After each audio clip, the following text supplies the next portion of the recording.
Boa tarde a todos e todas.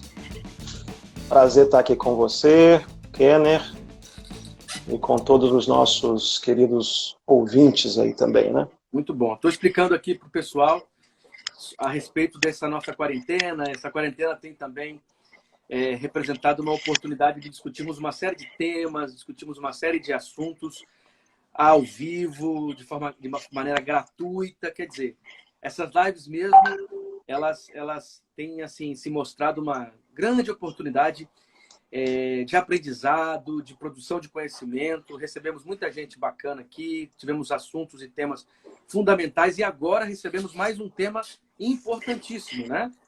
Que é exatamente a relação entre ciência e fé.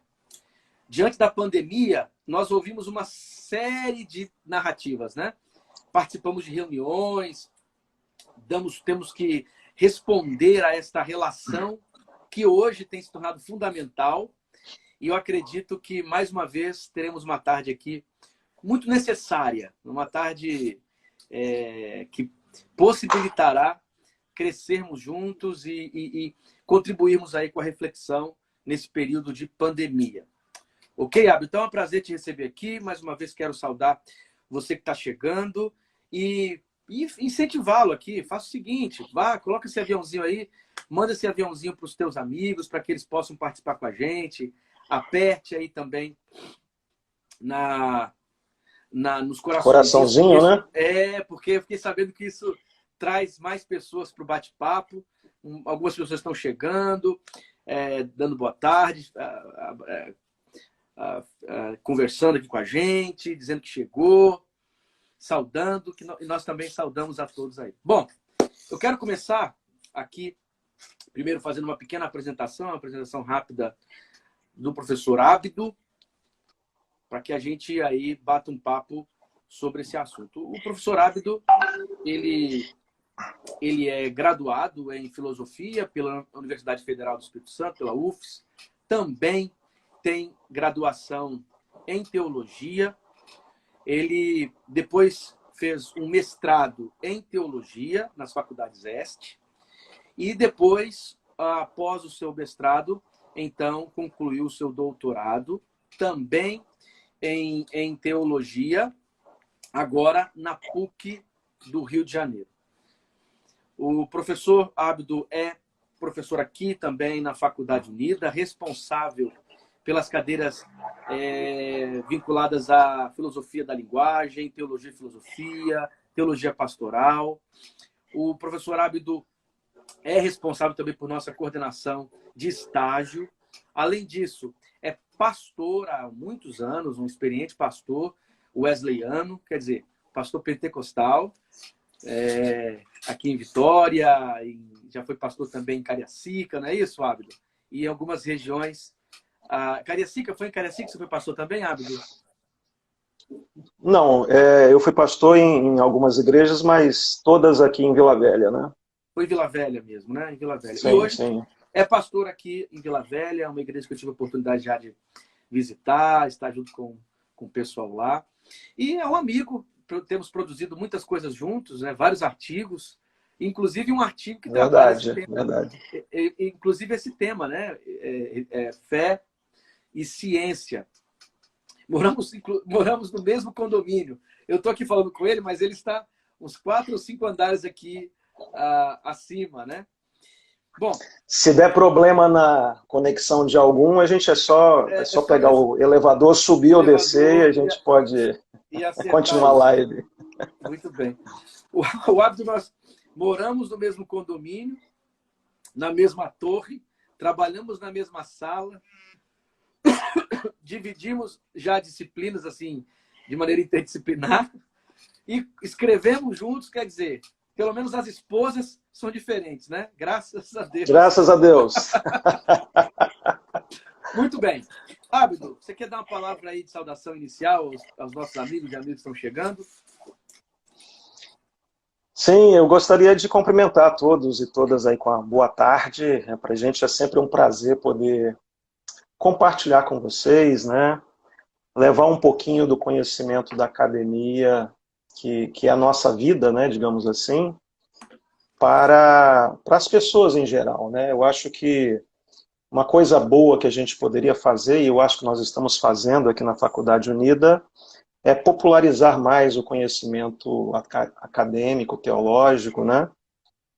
Popularizar um pouco mais as ciências da religião, porque a gente sabe que a religião ela é fundamental na composição da nossa sociedade, né? Independe de você ser cristão ou não, religioso ou não, mas a religião ela é fundamental, ela é um dado sociológico sobretudo nesse momento que a gente está vivendo, discutir a religião sempre é relevante. Então, para a gente é uma alegria, né? E quero parabenizar você, viu, Kenny, pela condução aí dessas lives. Eu acho que elas estão sendo muito interessantes, de alto nível, e é uma maneira da Faculdade Unida contribuir também, de maneira geral, para uma maior capilaridade desse conhecimento que muitas vezes fica restrito à academia, né? É uma Então, para mim é prestação um de prazer estar serviço, né? aqui. É uma prestação de Exatamente. serviço, está dentro desse espaço aí dos cursos de extensão, e a ideia da extensão é exatamente essa, aproximar a Faculdade Unida das comunidades. E eu sempre digo isso, o Abdo também costuma afirmar, não é possível fazer teologia longe das comunidades. Quer dizer, a comunidade e a Exatamente. vida são lugares essenciais, privilegiados e necessários para a produção teológica, né? Nós não podemos fazer teologia distanciados da vida. A teologia distanciada da vida, ela corre o sério risco de ser ou infértil ou para a morte, né? Então é importantíssimo que a Sim. gente faça teologia, pense teologia a partir da vida. Inclusive esse tema tão importante que é teologia, fé e ciência, né? Eu acho, né, Kenny, que a gente também acaba ocupando uma posição importante, que é exatamente esse meio termo, esse espaço que fica entre a academia e a igreja, né? Quer dizer, nós somos tanto acadêmicos quanto pastores também, né? Então isso nos dá também uma dimensão de como as coisas se materializam nas comunidades e em que medida, às vezes, uma reflexão que a gente faz na academia precisa, de alguma forma, se atualizar em função da realidade que se coloca diante da gente, né? Então, Perfeito. eu fico muito feliz em ser acadêmico e pastor também e Muito bom. poder fazer essa transição, enfim. Ótimo.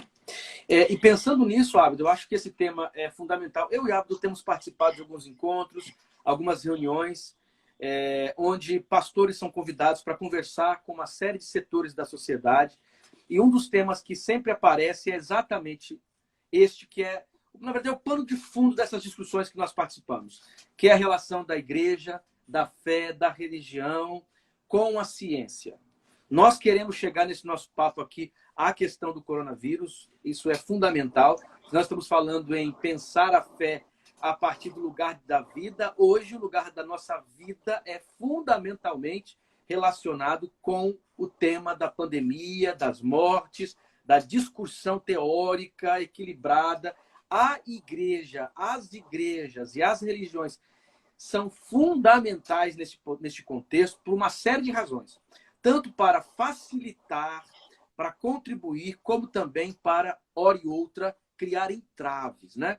Então, eu acho que é importante nós começarmos esse bate-papo, que vai desembocar, com certeza, neste ponto que eu aqui citei, nessa compreensão histórica, né, Ábido? Porque quando a gente fala da relação entre ciência e fé, primeiro a gente precisa compreender que o conceito ciência, como nós temos na modernidade, ele é um termo que se desenvolve historicamente. Antes da modernidade, no mundo medieval, no mundo antigo, nós temos saberes, nós temos compreensões de mundo, nós temos maneiras dos seres humanos se relacionarem e interpretarem o cosmos, e que tinham seu lugar com sabedorias profundas e que davam conta dos dilemas da vida. Quer dizer, a própria ideia de ciência, né? Ciência é um conceito que se desenvolve historicamente e ganha uma dimensão e uma fronteira na modernidade que vai determinar até hoje o que a gente pensa por ciência e a relação deste conceito com a religião. Por exemplo, no mundo antigo, quando nós falamos em ciência, não é? Nós temos saberes científicos no sentido de compreensões de mundo, de como as coisas funcionam. Era muito comum a ideia de que o ser humano e o cosmos estavam numa continuidade. Quer dizer, na modernidade você percebe que essa ideia ela é rompida, porque surge o conceito de sujeito, e esse sujeito e o objeto se separam por conta do mecanismo da razão. E nessa história toda, de alguma maneira, especialmente no mundo medieval e na Idade Moderna, há agora uma relação entre esses saberes que fundamentam a compreensão de mundo e as práticas religiosas, e a visão de mundo religiosa, né? Se na Idade Média nós temos uma relação um pouco de domínio, na modernidade vai surgir uma crise e aí se instaura talvez o que nós temos até hoje, que é esta tentativa de compreensão dos papéis, né? Quer dizer, historicamente, Abdo, esta relação entre ciência e fé, ciência e religião, ela se desenvolve com acolhimentos, tensões, e aí isso é fundamental para que a gente entenda o que falamos hoje sobre ciência e religião, não é isso? Sim. Antes de comentar aí o gancho que você puxa aí, alguém comentou aqui que acho que o seu microfone está baixo. Vocês me ouvem? Todos me ouvem? Me veem normalmente? Como é que está aí o som? Chega mais pertinho aqui. Melhorou? Minha voz melhorou aí, gente? Está um pouquinho mais audível? Falhando o microfone do Kenner, Mas vamos caminhando. Vamos ver se a gente consegue dar conta aí. Você me ouve bem, Abdo? Sim, eu te ouço perfeitamente. Ouço perfeitamente. Tá. Ó, talvez seja até a internet aí de quem está recebendo, né? Porque alguns estão dizendo que estão me ouvindo bem. Mas vamos lá. Ok.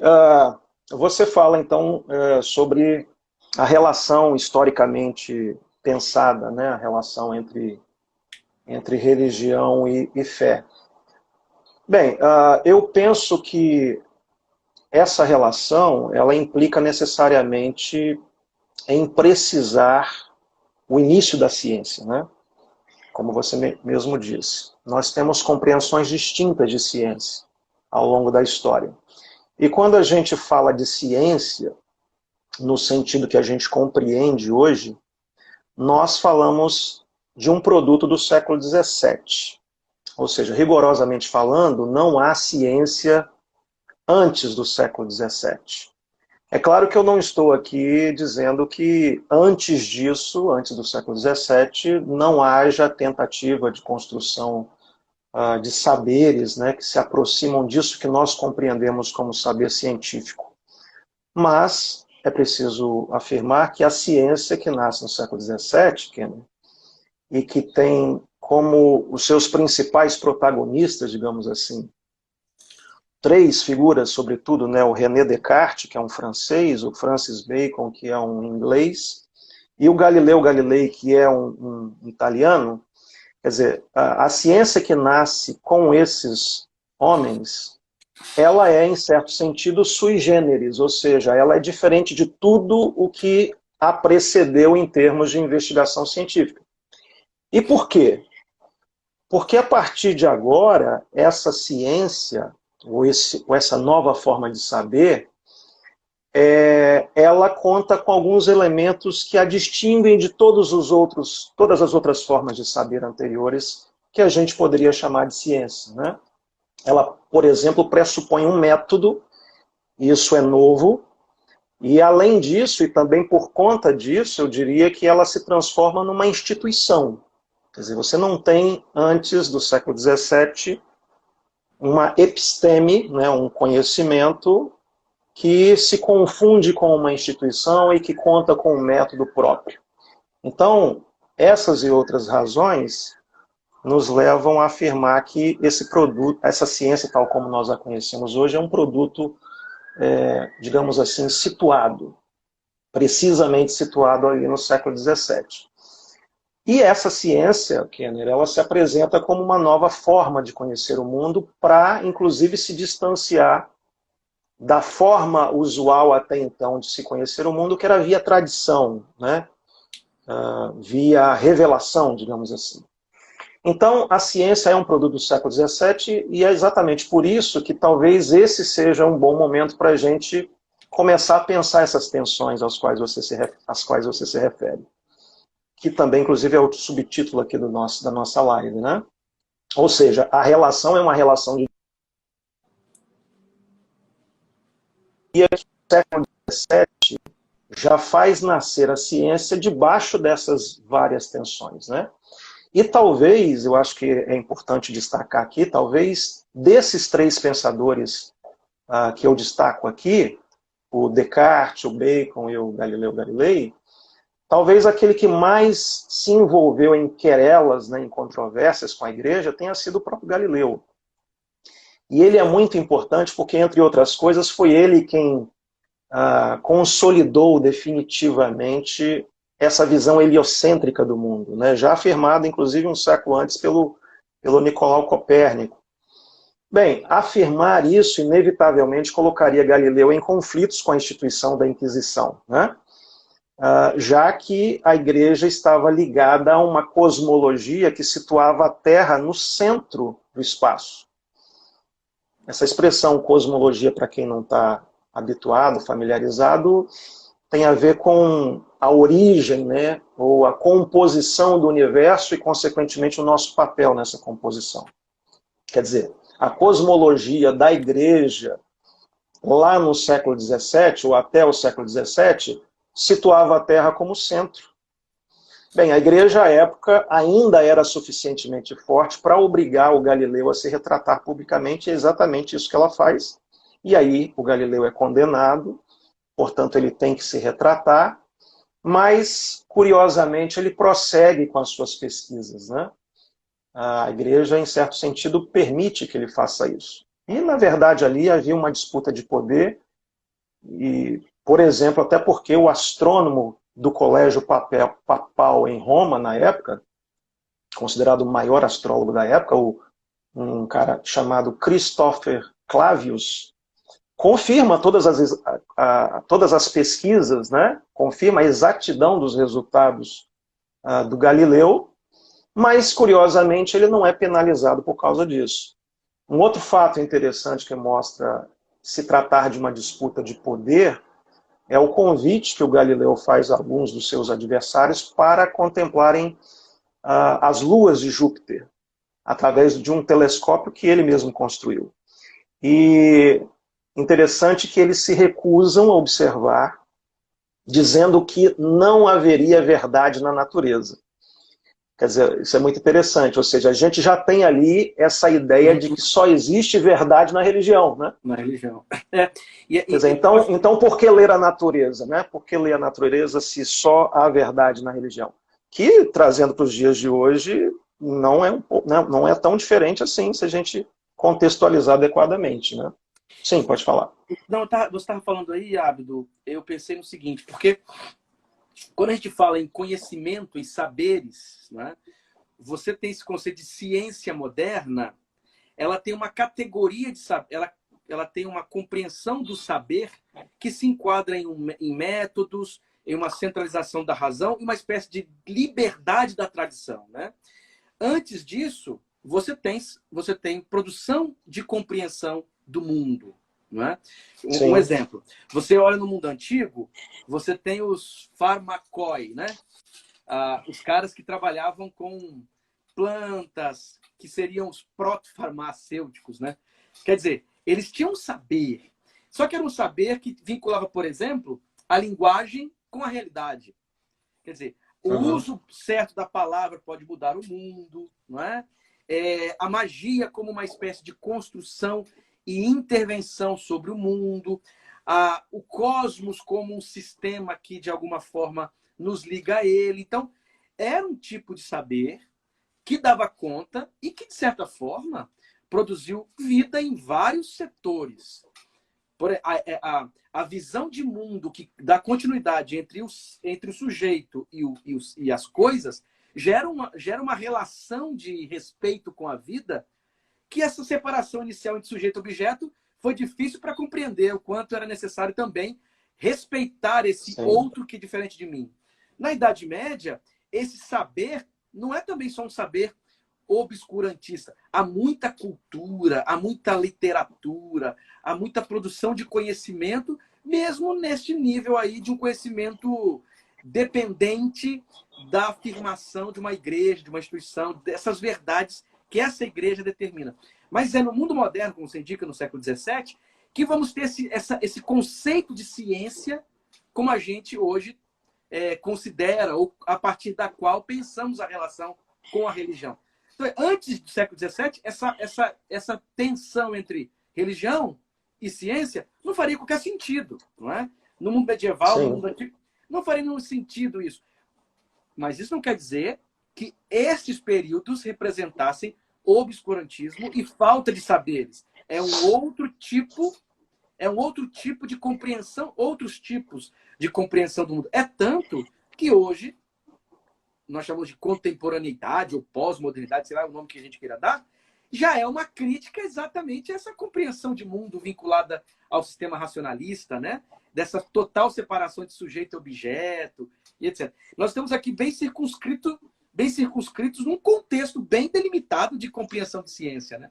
E claro, que foi aí o que nós temos hoje popularmente sobre ciência, né? Quando a gente pensa em ciência, já imagina alguém com a roupa branca analisando as coisas sem ter nenhum interesse, não é? Pega o cara lá com um binóculo vendo o mundo sem que a tradição ou as vontades pessoais ou qualquer tipo de instituição interfira. Quer dizer, é uma visão idealizada, inclusive, da própria ciência, né?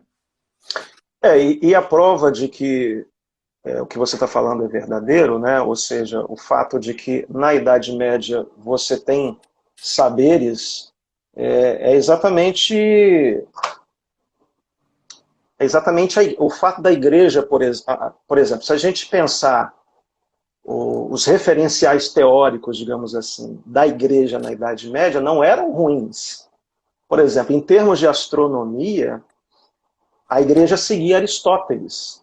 Quer dizer, nós estamos falando de um dos grandes, um dos maiores filósofos, um dos maiores pensadores da história do Ocidente, né?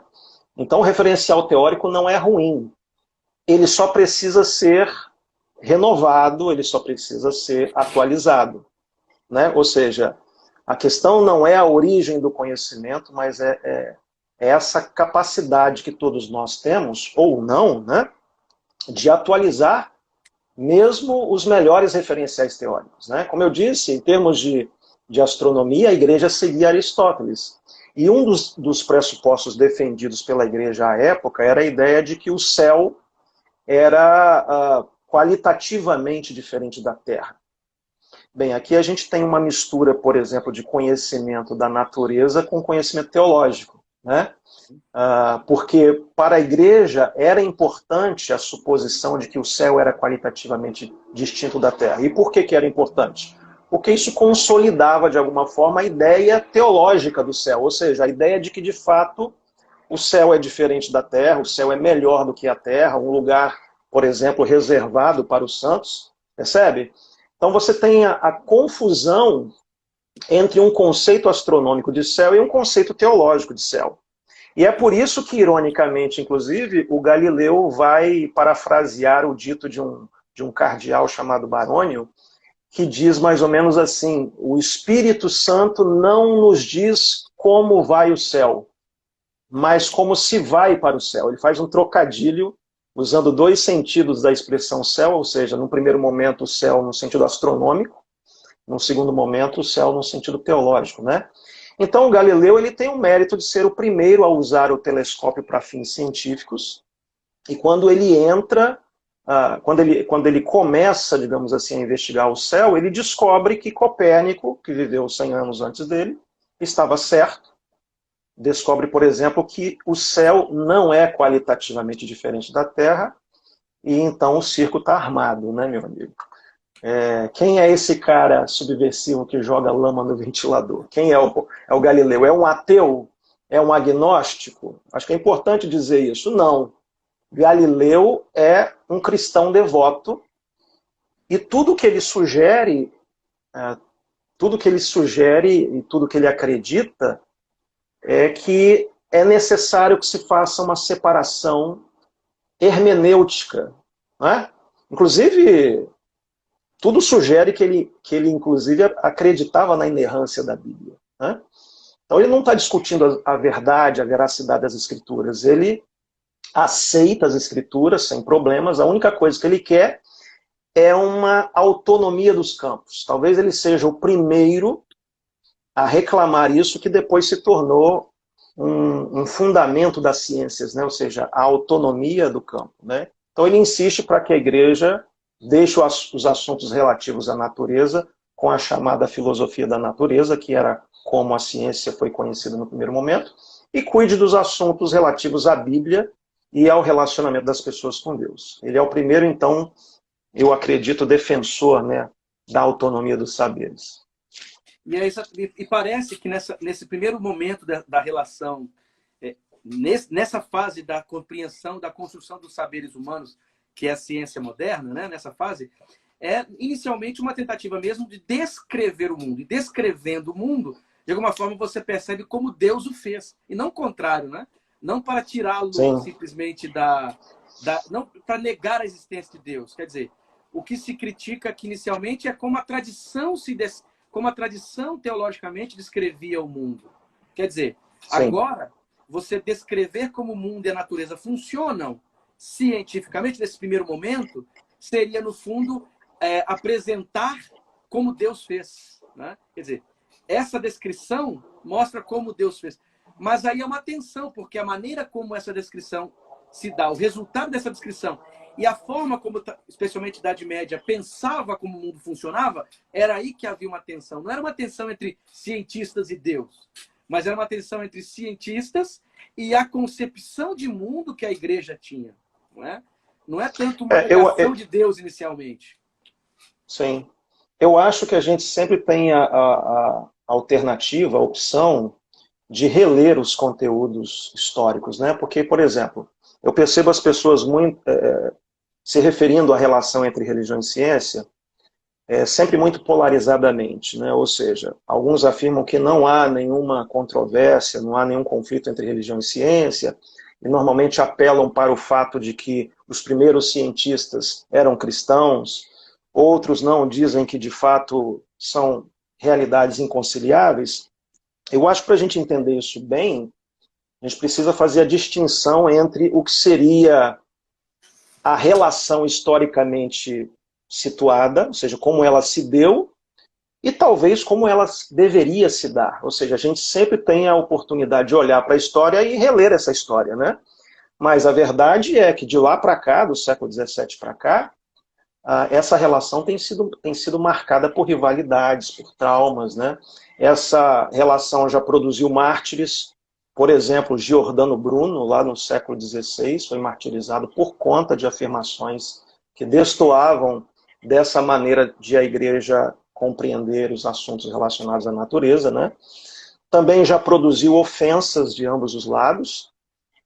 Por exemplo, eu me lembro aqui de um incidente que envolveu um anglicano, né, um bispo anglicano chamado Samuel Wilberforce, e um cientista chamado Thomas Huxley, lá no século XIX, em Oxford, né? Nessa época, a teoria da evolução das espécies estava em alta, estava agitando o arraial da religião, né? Esse bispo perguntou, inclusive, ironicamente, ao darwinista, se ele se considerava descendente de macaco pela linhagem materna ou pela linhagem paterna. E aí o Huxley respondeu que preferia ser descendente de macaco do que ser um bispo teimoso em admitir a verdade. Quer dizer, você percebe essa tensão, e aqui é apenas um pequeno exemplo. Um outro exemplo que eu acho que é importante também destacar, aconteceu em 1925 nos tribunais norte-americanos, né? Um caso ali ganhou notoriedade nos Estados Unidos e ficou conhecido como o processo do macaco. Ou seja, a ala mais conservadora... Virou filme. Exatamente. A ala mais conservadora quis proibir e colocar uma lei, né, no ensino do darwinismo, proibindo o ensino do darwinismo nas escolas públicas. Um cara chamado John Scott, né, um professor de biologia, que foi incriminado por propagar, supostamente, ideias darwinistas, né? Inicialmente ele foi condenado, mas depois a sentença acabou sendo revogada por questões técnicas e formais, né, da peça jurídica. Mas embora essa controvérsia evolucionismo versus criacionismo tenha se desenvolvido e se acirrado nos Estados Unidos, de alguma forma isso foi exportado para o Brasil e essa controvérsia também se encontra, de alguma forma, colocada aqui no solo brasileiro, né? Então a gente tem uma relação aí marcada por arranhões e talvez por isso seja tão relevante isso que a gente está conversando aqui, porque a gente tem, como eu disse, a chance de repensar a história e de propor relações mais amistosas, né, Ken? De alguma maneira, né, Bidu? Na caminhada, essas relações vão mudando mesmo. Mesmo essa relação moderna da ciência com a religião. Você tem, me parece, né, uma tentativa de descrever o mundo como se fosse uma revelação de como o mundo, né? Como o mundo funcionou, e isso ser para a glória de Deus. Você encontra, inclusive, alguns reformados que voltam a essa tradição, né?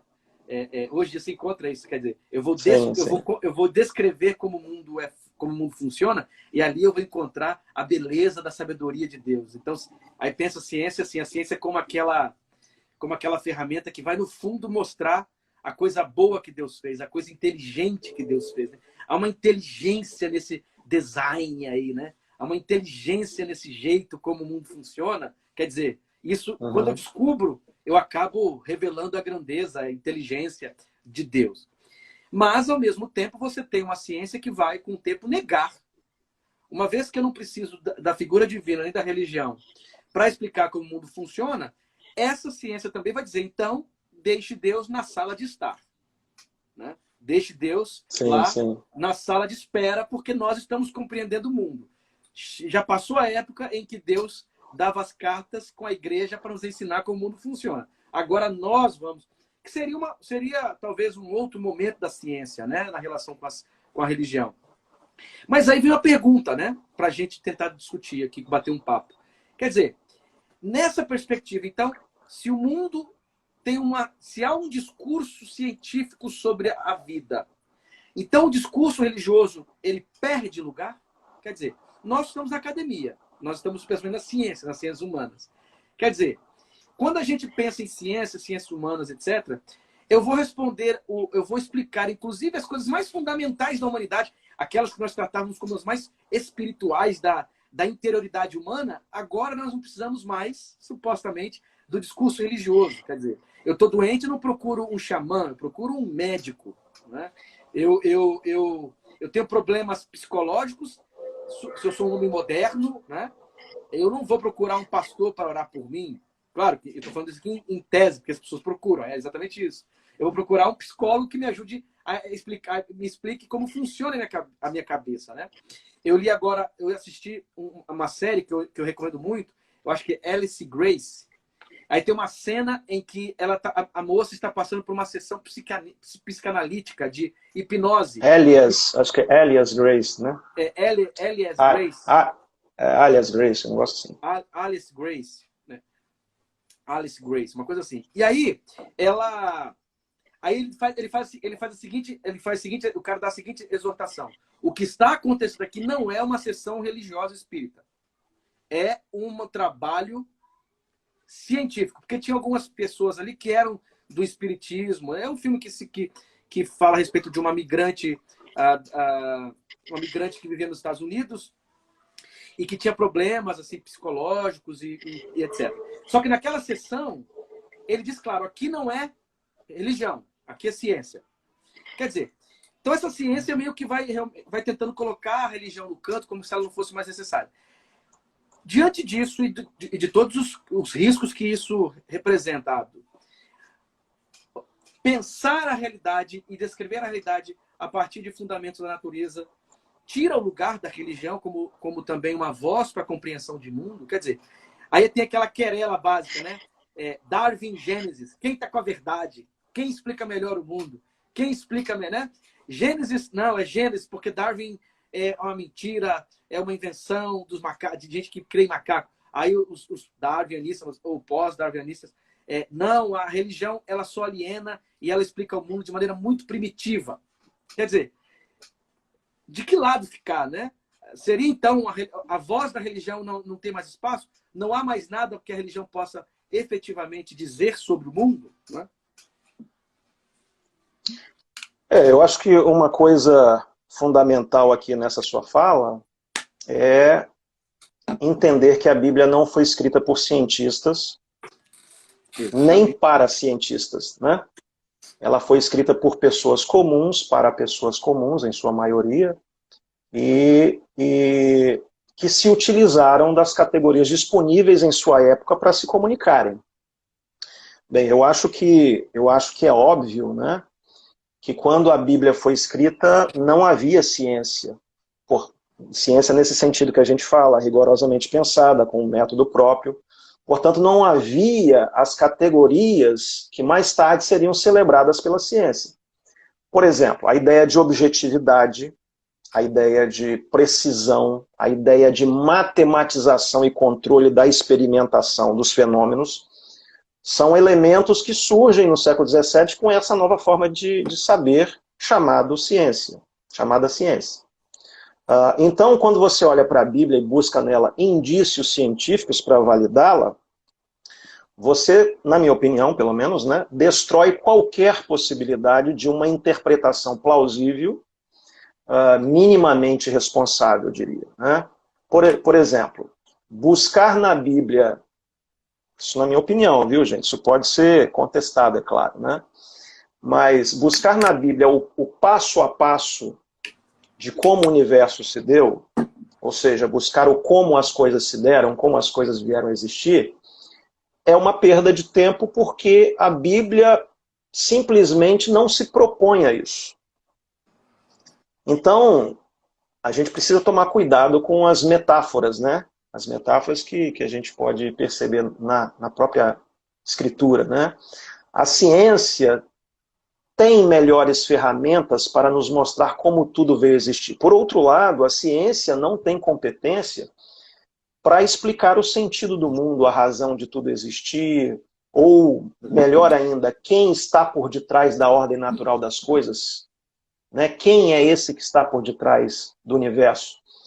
E aí sim, a Bíblia parece ter esse propósito, né? Então eu acho que a gente precisa fazer as perguntas certas para as instâncias certas. A partir do momento que você tenta buscar o passo a passo nas escrituras, você pode incorrer em todo tipo de equívocos, né? Então eu acho que é uma maneira boa de a gente manter as identidades de ciência e religião preservadas e, ao mesmo tempo, mantê-las de forma porosa, de tal maneira que elas possam, né, ser intercambiáveis, digamos assim, de alguma forma. E é claro, né, Kenner, a gente sabe, né, você sabe muito bem também, que, guardadas as devidas distinções, nós estamos lidando com narrativas, né? É isso aí. Era nisso que eu queria chegar com você. É isso aí. São dois tipos de narrativa. E enquanto tais, elas se situam no tempo e no espaço.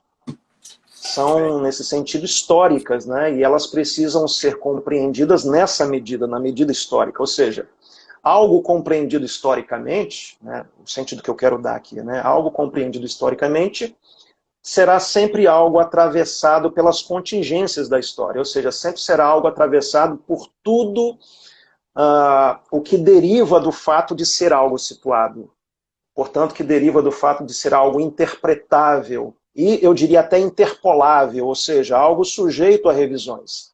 Tudo que é histórico, portanto, tudo que é narrativo, precisa estar sujeito a revisões. E, nesse sentido, os problemas entre ciência e fé sempre serão problemas resolvíveis desde que você compreenda as duas como narrativas, né?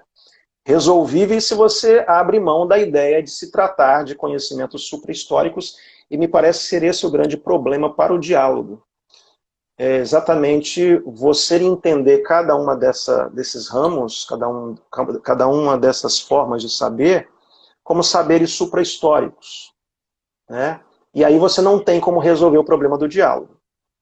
Não tem como resolver, por quê? Porque cada uma pressupõe que é um conhecimento absoluto, portanto que não é uma narrativa, né? Então acho que isso talvez seria o primeiro ponto para a gente começar a pensar nisso que você toca, é a ideia de que as duas são narrativas, né? Acho que você também Exato. tem algo a dizer sobre isso, né? Você trabalha Exato. muito com narratologia e tal. Exato por isso, porque quando a própria expressão, o conceito de mitos é narrativa. Quer dizer, é uma percepção da realidade, é uma percepção de mundo.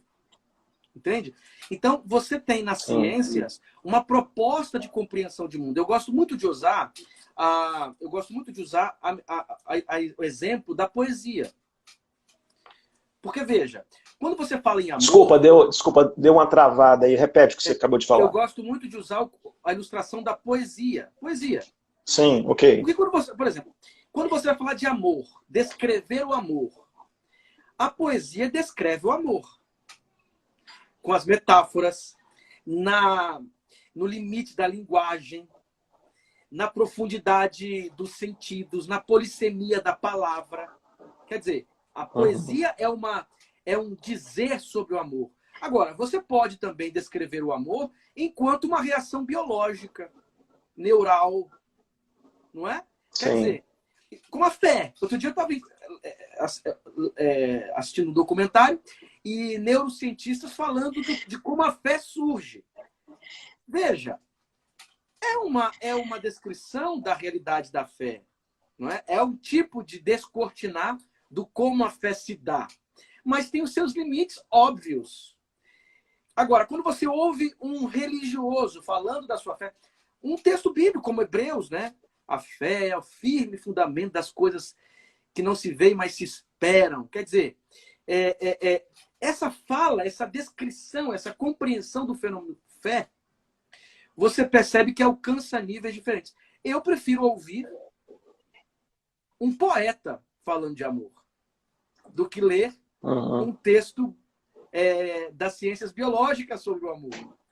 E, de alguma maneira, então, você percebe os limites dos seus campos. Não que os dois campos não estejam em diálogo, mas os dois tocam a realidade. O problema é que as ciências modernas, essa ciência moderna mesma que nós estamos aqui falando, acabou criando a ideia de que o único jeito legítimo de compreender a realidade é por meio desses métodos científicos, que separa sujeito de objeto, aquelas perspectivas positivistas. Mas não, a realidade é muito mais do que isso. A realidade transborda a esse horizonte. Então, são narrativas sobre a realidade.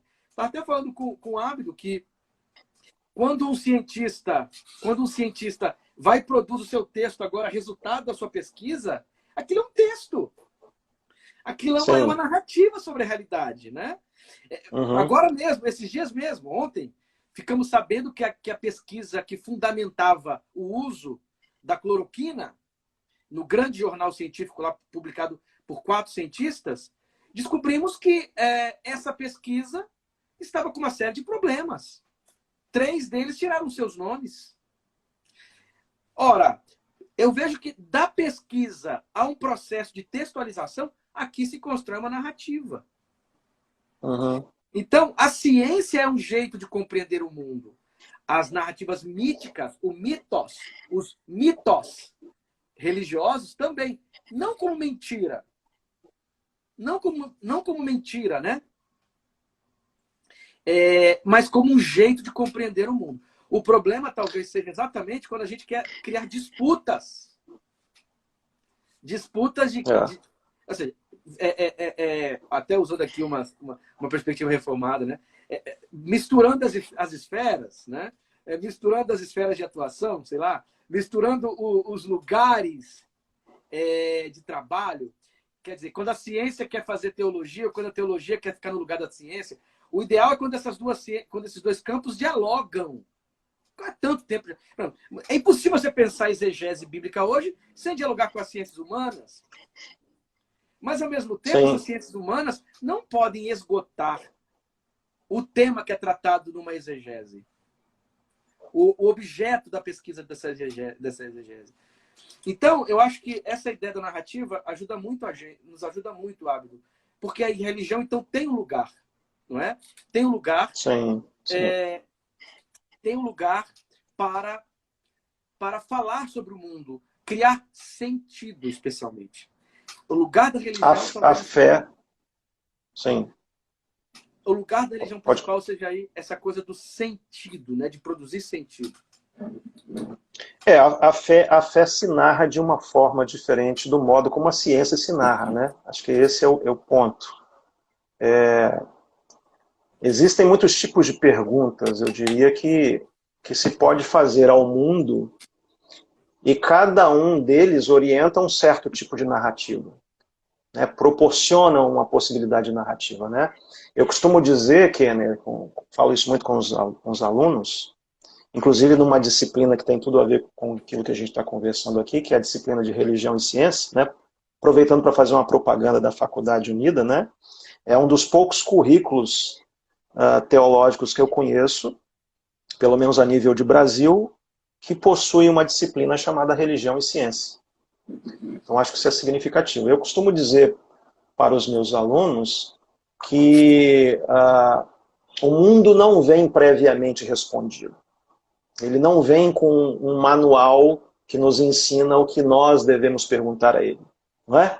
Nós e são as nossas instituições que decidimos qual será esse conjunto de perguntas que a gente vai fazer ao mundo, né?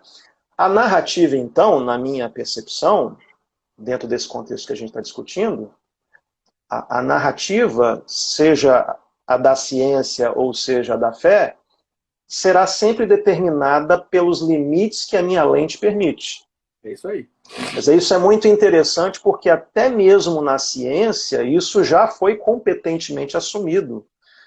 Por exemplo, eu citaria aqui o Thomas Kuhn, que foi um filósofo da ciência. Ele procurou entender isso lá por volta da década de 1960. Se não me engano, em 1962, ele publica um livro que é tido por muitos como um divisor de águas em termos de compreensão teórica da ciência, né? O livro A Estrutura das Revoluções Científicas, né? Bem, o que ele propõe ali? Ele propõe a ideia de paradigma, né? Que é uma palavra que a gente usa bastante hoje, mas a gente não sabe de onde ela vem, né? No sentido que a gente entende hoje paradigma, ela foi usada inicialmente e aplicada à ciência, né? Pelo Thomas Kuhn. Então ele propõe a ideia de paradigma, ou seja, a história da ciência é a história de sucessão de paradigmas. O que define a história, portanto, é a existência de um paradigma hegemônico, né? E o que é um paradigma na visão do Thomas Kuhn? Acho que isso é importante para a gente entender o que é a narrativa, né? É um conjunto de princípios, de teorias, de conceitos básicos, de metodologias, de pressupostos que, de alguma forma, orientam toda a investigação e toda a prática científica. E isso por um determinado tempo, né? Ou seja, na verdade é uma lente. Então, um paradigma é uma matriz disciplinar caracterizada por uma certa unanimidade, né? Ou seja, por certos acordos estabelecidos dentro da comunidade científica. Isso foi muito novo na época, porque nós tínhamos uma outra visão de ciência, né? Então, na verdade, o Thomas Kuhn meio que revela os bastidores da ciência. Isso foi muito interessante, porque eu acho que se você seguir, por exemplo, minimamente pela compreensão do Thomas Kuhn, isso facilita a gente aproximar a religião de ciência, né? O paradigma, por exemplo, indica o que se deve investigar. E, portanto, nesse sentido, limita os aspectos que são considerados relevantes para a pesquisa. Olha só. Quer dizer, toda investigação ela é realizada dentro e à luz do paradigma vigente. Ou seja, é um jogo linguístico, para nos lembrarmos aqui lá do Wittgenstein, né? É um jogo linguístico com as suas regras. Então, a gente tem narrativas diferentes, marcadas por limites, né, que são estabelecidos por essas instituições. O saber religioso também tem os seus limites. A narrativa religiosa, por exemplo, deseja, em grande medida, saber o sentido do mundo, o sentido do ser humano em face dessa ordem, em termos mais existenciais. A gente falava disso em um outro momento, né? Ou seja, a narrativa religiosa quer saber quem é o autor da vida. A narrativa científica quer explicar os fenômenos, quer saber o como as coisas se deram. Então você tem distinções aí, e essas distinções acabam também nos ajudando a entender um pouco os limites de uma, de outra, mas são narrativas. Agora, talvez, o Kenner, uma coisa importante para a gente conversar, e talvez até num outro momento, né, é exatamente o fato de que a ciência, talvez essa seja uma grande diferença entre ciência e religião. A ciência ela tem facilidade de rever a sua posição, diferentemente da religião. A religião leva muito tempo para reconhecer equívocos, reconhecer erros, né? E eu acho que, em certo sentido, isso acaba complicando também o diálogo, né? Não sei o que você pensa sobre isso. Aí teria que... Não sei. A dinâmica cultural da religião produz transformações que ela não se dá conta. Quer dizer, qual que é o grande paradoxo do discurso dogmático? É que ele afirma um conjunto de saberes intocáveis, mas na dinâmica das culturas esses saberes são sempre tocados. Uhum. Então, aí nós teríamos mesmo... A realidade caminha numa direção diferente do discurso, né? É igual ao discurso teológico da Cúria e a prática católica popular. Quer dizer, né?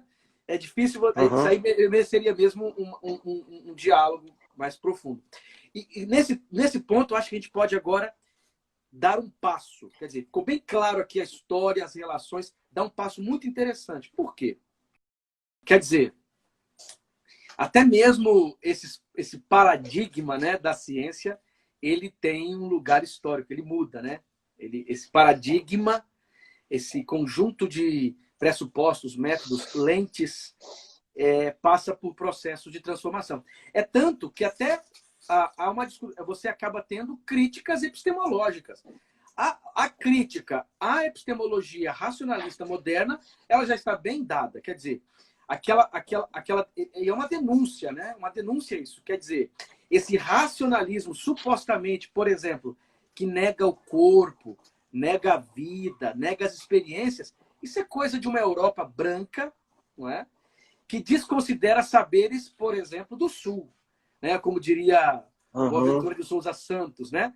Desses saberes do Sul, da África, da América Latina, que são saberes que jogam com outros tipos de mecânicas, né? De outros tipos de ferramentas, outros tipos de caminho que passam pela intuição, passam pela experiência do corpo.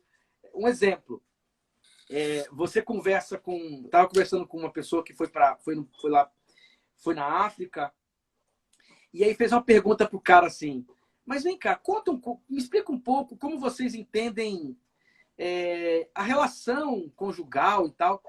Aí o camarada começou a contar uma história. Começou a narrar uma história. Aí esse pastor, essa pessoa que perguntou, ficou assim meio sem graça, achando que o camarada desdenhou, não quis responder. Aí depois ele chamou o guia, falou o seguinte: vem cá, o cara não ouviu a pergunta, não? Ele não só ouviu, como te respondeu. Aquela história que ele contou era exatamente a resposta. Porque nós estamos acostumados com aquela resposta logocêntrica, este saber conceitual, entendeu? De conceito que descreve a realidade. O saber do norte é um saber, é um tipo de saber e de construção de saber. O saber do sul é esse saber narrativo, sensitivo, não é?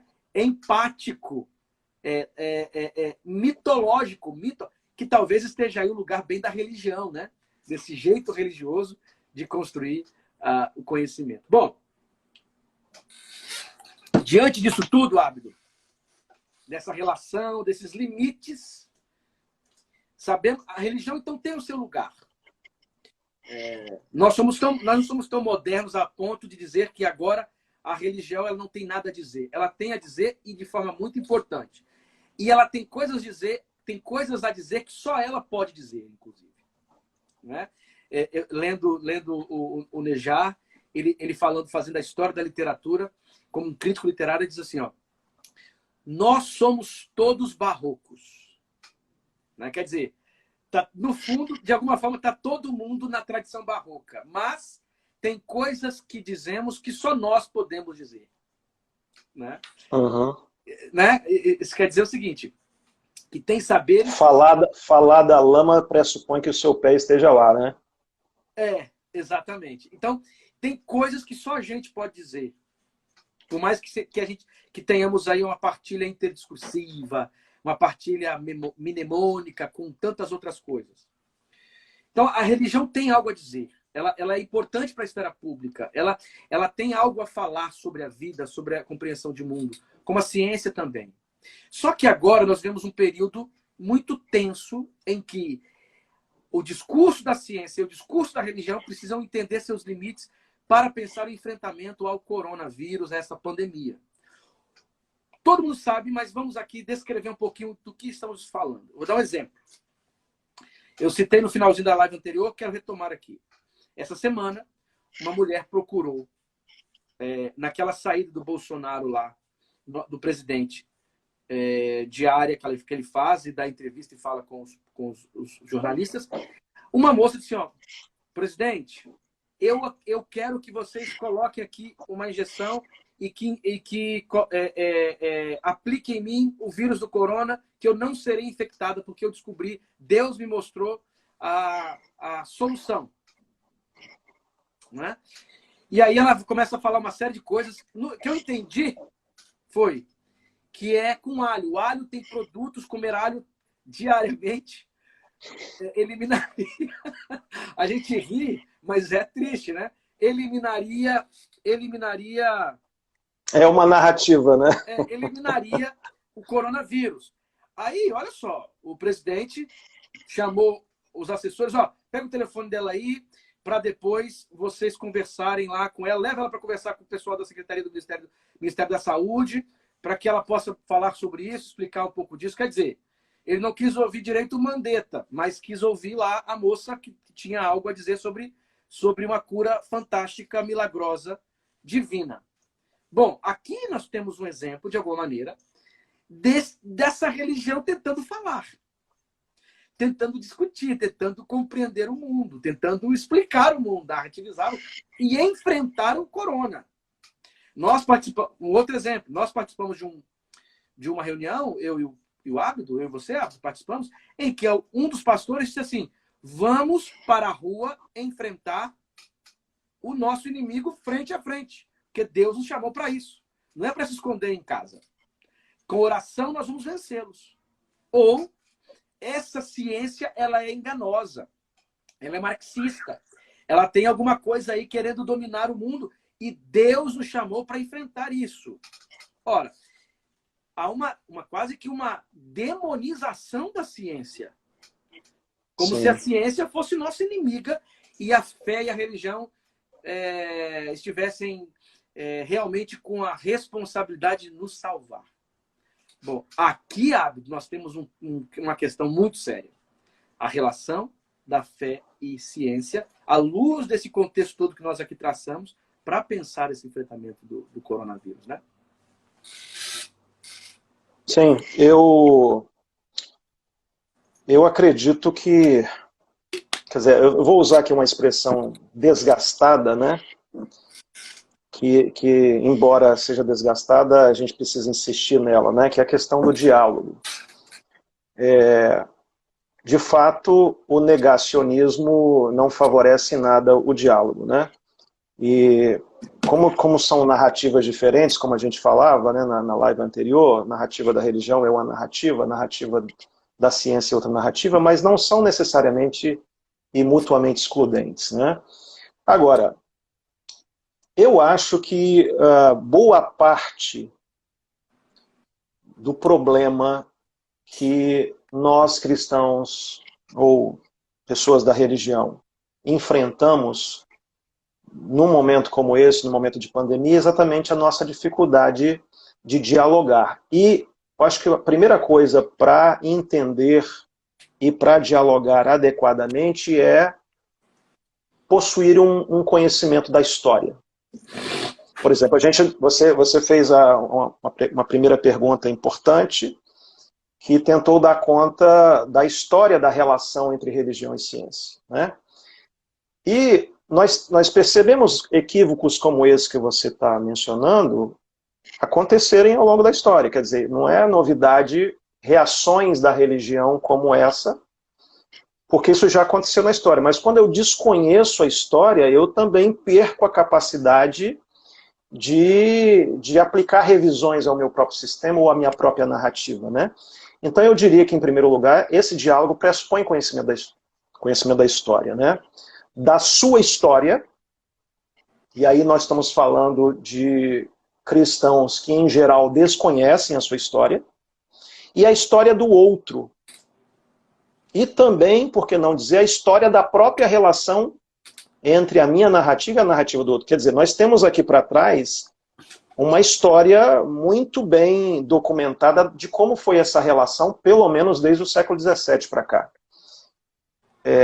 Eu estava conversando com os alunos ontem, em torno de um texto, inclusive um texto do nosso amigo Rudolf von Zinner, discutindo exatamente a relação entre teologia e neurociência.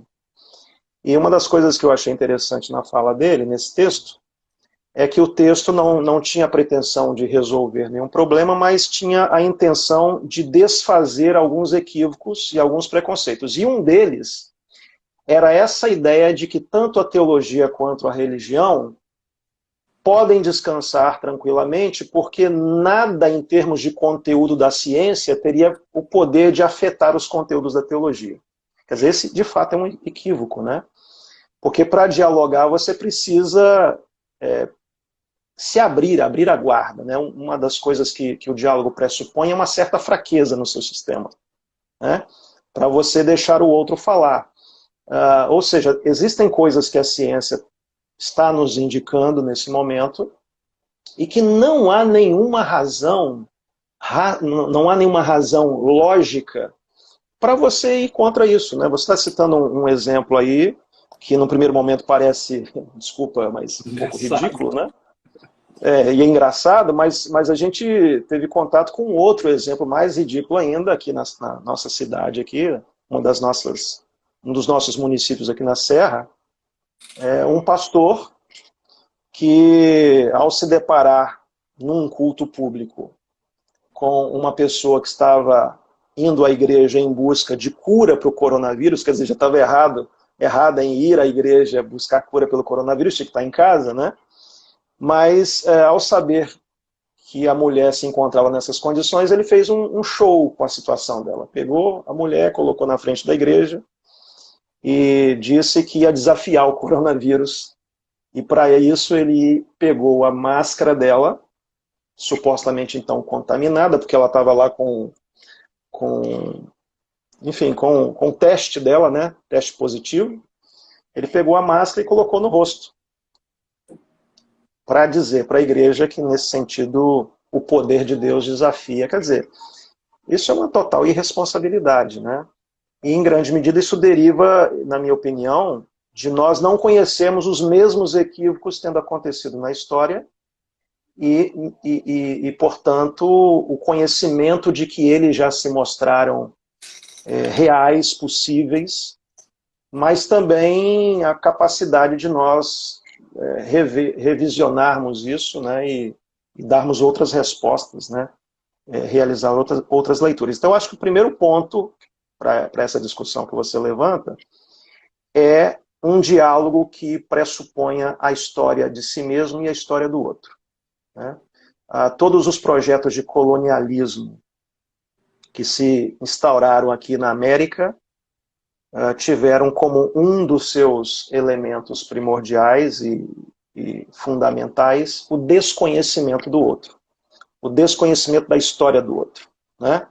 As pessoas têm uma história, as narrativas têm uma história.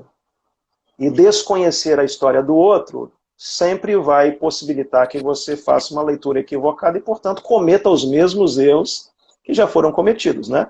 A gente sabe, não precisamos aqui gastar tempo, que em pandemias na história, pandemias que aconteceram em momentos anteriores ao que estamos vivendo aqui, também exibiram respostas equivocadas por parte da igreja, então a gente não tem que repetir essas mesmas respostas, né? Lá no século XIV, diante da peste negra, por exemplo, muitos acreditavam que aquilo se devia aos judeus, por exemplo. Os judeus eram os culpados. Né? Na peste bubônica afirmava-se que Deus estava punindo a imoralidade das pessoas. Quer dizer, era uma punição de Deus.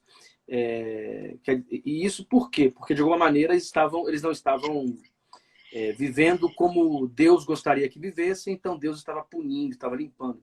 Agora, inclusive, eu participei de várias lives, dei cursos de Apocalipse, e uma das questões era, esse coronavírus, ele é sinal do Apocalipse? Quer dizer, isso é um sinal de que o mundo está acabando? A vontade de responder é: o mundo já acabou.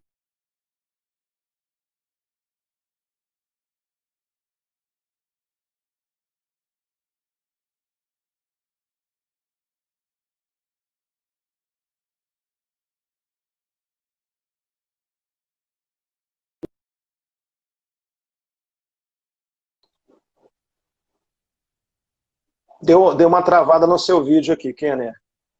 O seu também está rodando. Será que voltou agora? Voltou? Está me ouvindo? Agora sim, agora sim. Você falava, Quer dizer, dá uma vontade de... estava na vontade de ir ainda? Sim, sim. Dá vontade de responder assim: não, o mundo já acabou. Nós precisamos recriá-lo, né? E tomara que tenhamos condições de fazer.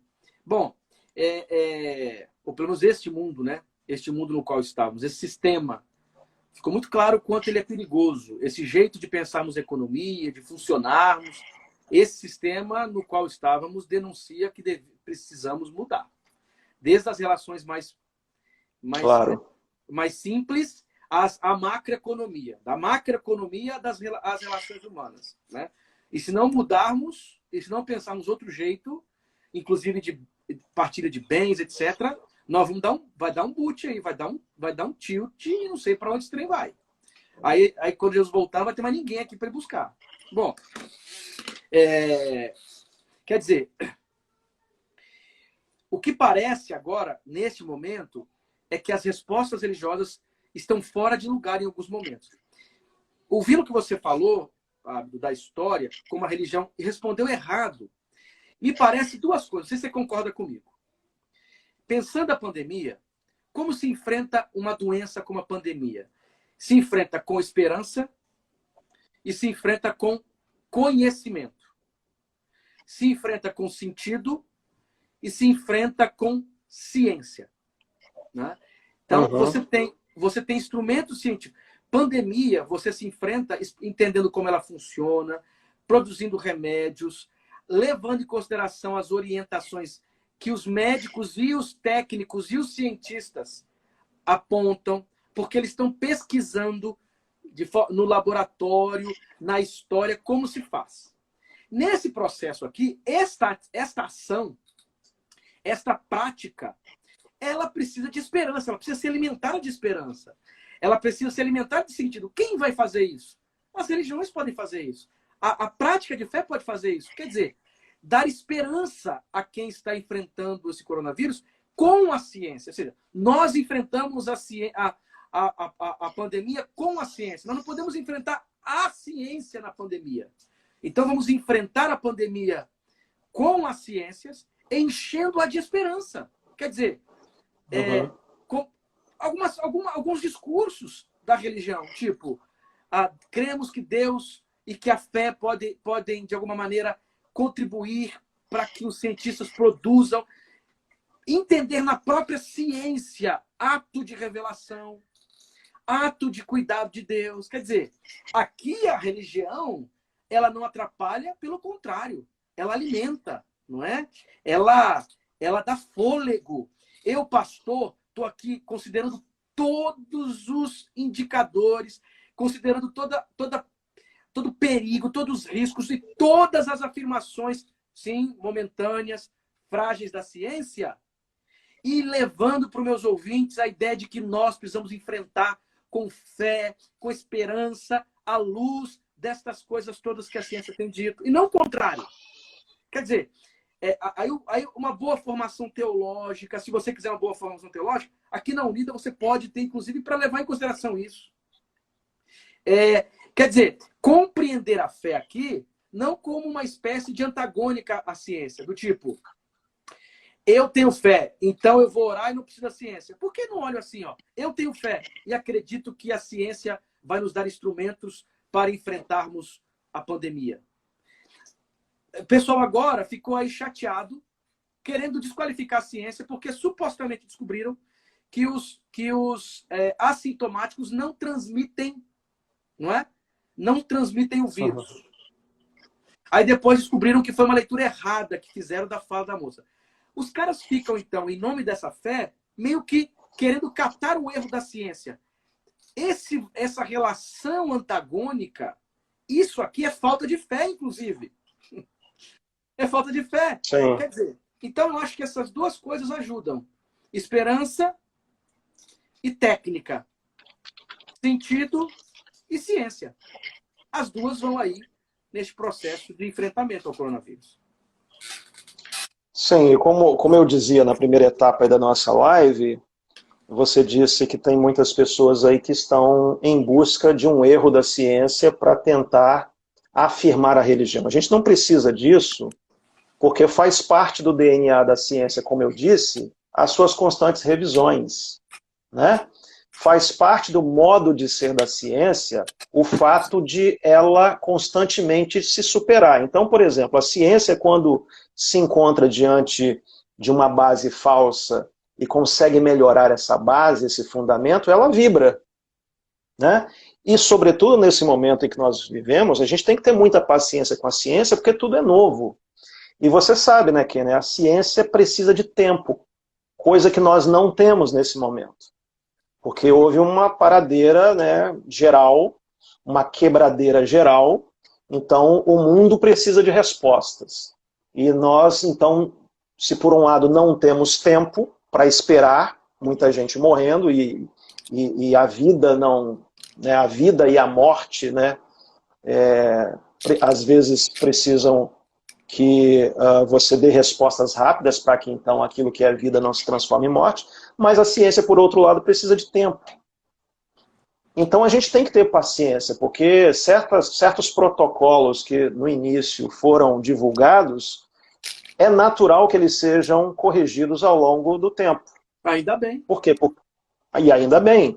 Agora, como você disse, existe uma base fundamentalista, né, uma vertente fundamentalista da religião, que parece que fica só esperando a ciência ter que revogar certos protocolos ou certas afirmações para colocar o dedo em riste e dizer, olha, tá vendo como é que vocês não sabem o que estão dizendo? E nós sabemos o que estamos dizendo.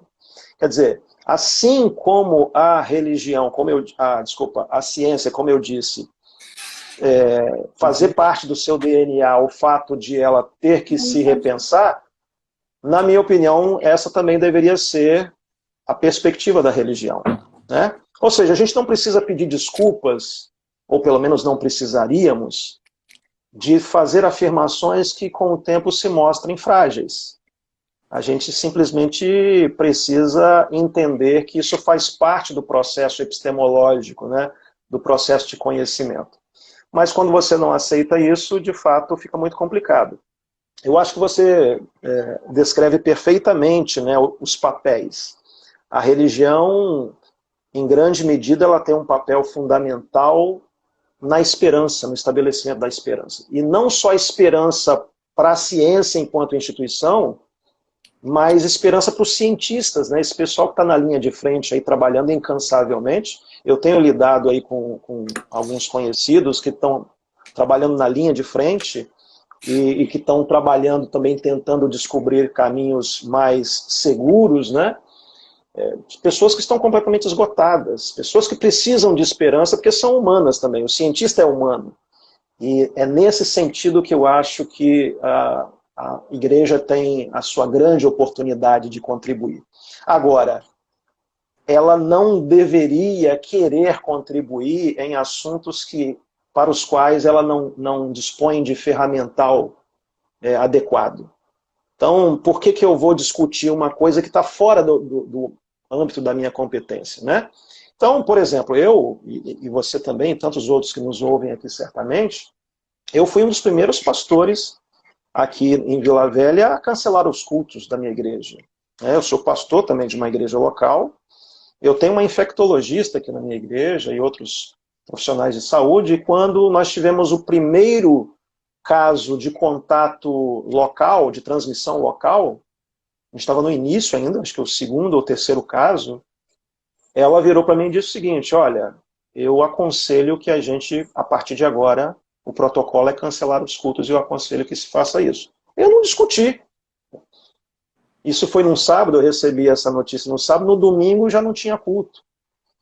E a gente está tentando trabalhar a partir de então, se reinventando, né, porque o trabalho pastoral ele acaba tendo um outro direcionamento, mas faz parte da igreja também a sua capacidade, que nem sempre é explorada, de se reinventar.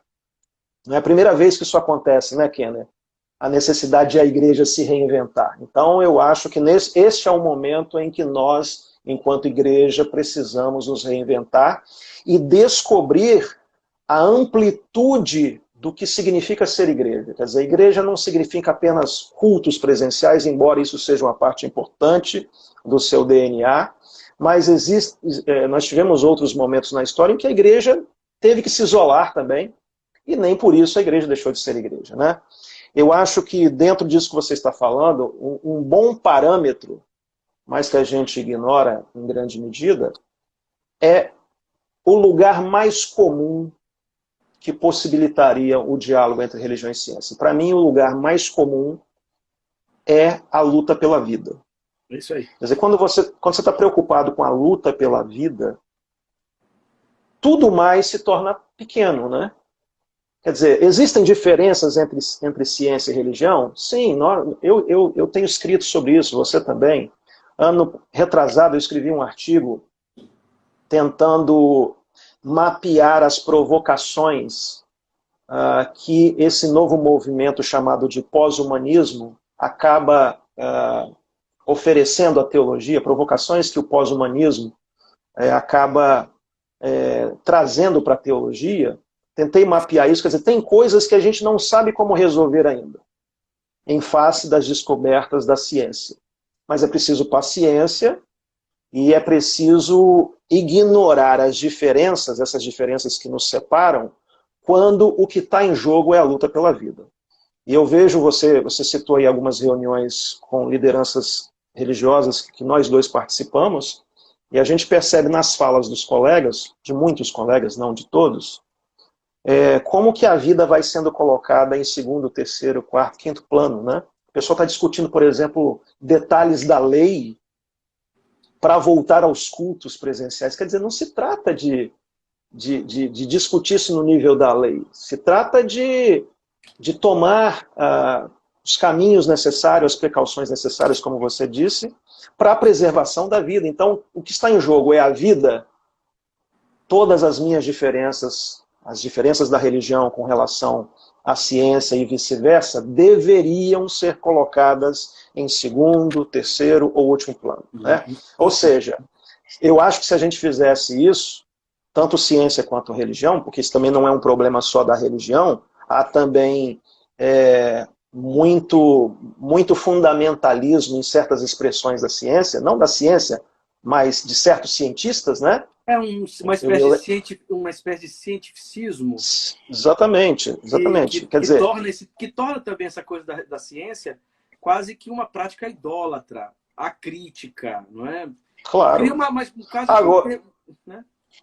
Sim. Agora, quando você tem algo tão fundamental quanto a vida em primeiro plano, tudo mais acaba se tornando secundário E aí, só para completar o meu raciocínio, eu acredito que se religião e ciência dessem as mãos, e no momento em que elegesse a luta pela vida como seu maior valor, deixasse as diferenças de lado, nós teríamos como contribuir muito mais para a construção de uma sociedade melhor.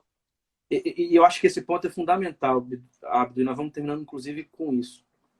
O lugar comum da vida, a religião, inclusive, ela tem a capacidade de criar sentido para a vida que a ciência não tem. Quer ver um exemplo? Quando a religião diz que a vida é criação divina, ela dá uma categoria para o ser humano, uma categoria mesmo transcendente. Dá uma categoria de sacralidade. Quer dizer, a partir daqui, você pode ter uma série de reflexões. E tudo aquilo que a ciência descobrir, né? E tudo aquilo que a ciência descobrir que valorize a vida, é como se fosse um ato divino. Entenderam? Mesmo que a ciência não reconheça isso. No melhor sentido da palavra, né? Hã? No melhor sentido da palavra, né? Um ato divino. No melhor sentido da palavra. Quer dizer, diante de um lugar comum como este, aí nós vamos criando sentido para a vida, nós vamos mostrando o valor e a necessária proteção da vida, e a ciência conosco vai agora nos dando os instrumentos para que, na prática, a gente enfrente esse vírus protegendo essa vida. E aí, quando você diz dar as mãos, mas como que te dá as mãos? Conceito do milagre. Como que eu posso dar a mão com a ciência, levando em consideração o conceito do milagre? Alguém diria, isso é irreconciliável. Não. Quer dizer, o milagre é essa coisa que a gente entende como uma intervenção do divino no humano. É aquela ação que está para além das nossas condições e articulações de uma escolha própria e única de um Deus que deseja agir. Inclusive... É o inusitado, né? É o inusitado. É o inusitado. Mexendo, inclusive, no funcionamento natural das coisas. Ora, quando você está diante de uma profunda vontade da ciência descobrir sobre caminhos para preservar a vida, e a ciência dá um salto, dá um estalo, ora, eu posso ler isso como um milagre. Inclusive, participar desse milagre, ajudando para que a ciência possa ter condições para gastar menos tempo aqui com a gente, dialogando, discutindo para ver se a gente tem culto ou não, para que eles invistam as suas forças, para que o Estado invista as suas forças em outras coisas. Então, quer dizer, sabe, aqui a religião é fundamental. E essa leitura teológica não me é problema. Eu não tenho problema em leitura teológica desse momento, desde que essa leitura teológica leve em consideração os limites da sua fala. Quer dizer, eu posso tornar a ciência parte desse meu projeto teológico. Né? Sim. Então, de alguma maneira, eu acho que como que a gente dá as mãos? Como que damos as mãos? Eu acho que damos as mãos dizendo, ciência, o que você tem a me dizer? Vamos proceder assim, o vírus funciona assim, o isolamento é o melhor caminho por conta desta razão, porque nós fizemos uma análise e o mundo todo analisou, o mundo todo tem algum conteúdo sobre isso. É assim que o vírus se desenvolve e é assim que melhor seria para enfrentarmos. O que eu faço agora? Dou valor sagrado a isso. Eu acho que, inclusive, Kenner, assim, trazendo para o popular, né? Se nós queremos, ou se acreditamos, né? Eu sei que muitos cristãos acreditam nisso, que a oração tem algum efeito, ao invés de você orar para, digamos assim, ore para que Deus ilumine os cientistas para descobrir uma vacina o mais rápido possível, né? Então, eu acho que em grande medida o coronavírus revelou uma série de fragilidades nossas, né? Inclusive fragilidades da igreja, quer dizer, essa dificuldade nossa de permanecer em casa, porque é estressante, você sabe que eu e você e tantos outros aqui que nos ouvem, pessoal da Faculdade Unida, nós estamos em casa, sei lá, o quê? 90 dias, dias. quase? Quase 90 dias. 90 dias. Quer dizer, chega uma hora que, assim, satura, sabe? A gente acaba trabalhando mais, que todo mundo está dizendo isso, né? Em função de uma série de razões. A gente acaba trabalhando mais, a gente não estava acostumado com uma certa disciplina necessária para fazer as coisas como a gente está fazendo agora, a gente não estava preparado para isso. E nós acabamos nos revelando, ou acabamos revelando com essa situação, fragilidades internas nossas, que eram, inclusive, digamos, pontos de apoio no passado para algumas gerações. Por exemplo, o movimento monástico nasce de um isolamento, né? E toda a mística cristã, por exemplo, pressupunha um certo isolamento, onde as pessoas acabavam desenvolvendo habilidades que hoje no mundo moderno são quase inexistentes. Quer dizer, subjetivamente falando, nós mostramos a nossa fragilidade com essa pandemia. Nós não conseguimos lidar com o isolamento, não conseguimos lidar com a solitude, né? Com essa solidão, quer dizer, não conseguimos lidar com a solidão e transformá-la em solitude. E agora, por outro lado, isso também nos dá a correta ideia de onde nós precisamos investir nesse momento, né? Trabalhar melhor essas fragilidades seria uma coisa muito boa de se fazer. Então, ao invés de a gente perder tempo criticando a ciência, criticando as pessoas que estão correndo desesperadamente para encontrar uma solução para esse problema, vamos trabalhar as coisas que estão ao nosso alcance, né? E algumas dessas coisas incluem, obviamente, isso que eu estou dizendo, trabalhar as nossas fragilidades, trabalhar nossa solidariedade em outros níveis, né? Desenvolver a perspectiva sociológica do nós, né? Deixar um pouco o eu e começar a se traduzir na via do nós. Então, existe uma série de elementos, uma série de possibilidades que nós temos diante de nós e que podem ser caminhos trilháveis e que ocupariam o nosso tempo por demais, evitando assim que a gente tenha tempo de sobra para ficar criticando quem está trabalhando, né? Pessoal da ciência. Muito bem. Vamos chegando ao fim da nossa live. Tivemos uma boa conversa, boa, profunda, densa, sobre uma série de assuntos. E a ideia mesmo é que, neste período, neste momento, é a construção de um diálogo saudável. A ciência, com suas ferramentas limitadas, mas com ferramentas importantes, dirigindo, orientando como enfrentar esse mal, produzindo coisas. Quem sabe aí daqui a pouco também trazendo vacinas ou qualquer coisa que enfrente esse mal. E a religião, não enfrentando a ciência, mas alimentando a ciência de esperança, alimentando as pessoas de solidariedade, provocando nas pessoas humanidade, tendo o lugar comum da vida como um encontro de celebração entre ciência e religião. A vida é um lugar de culto. Eu acho que a vida é o lugar do culto, onde ciência e religião celebrarão juntos. E eu acho que fica aí também uma espécie de solicitação nossa, né? Por exemplo, neste momento, nós aqui da Faculdade Unida, eu, professor Kenner e todo o nosso corpo docente, nós temos nos envolvido com práticas, com ações que tentam, a partir do nosso lugar de competência, contribuir da melhor maneira possível para resolvermos essa crise. Então, acho que o melhor que nós, professores, temos para oferecer para vocês é a informação. É isso que a gente está fazendo aqui agora, né? Mas todo mundo, eu costumo dizer, que é nota 10 em alguma área.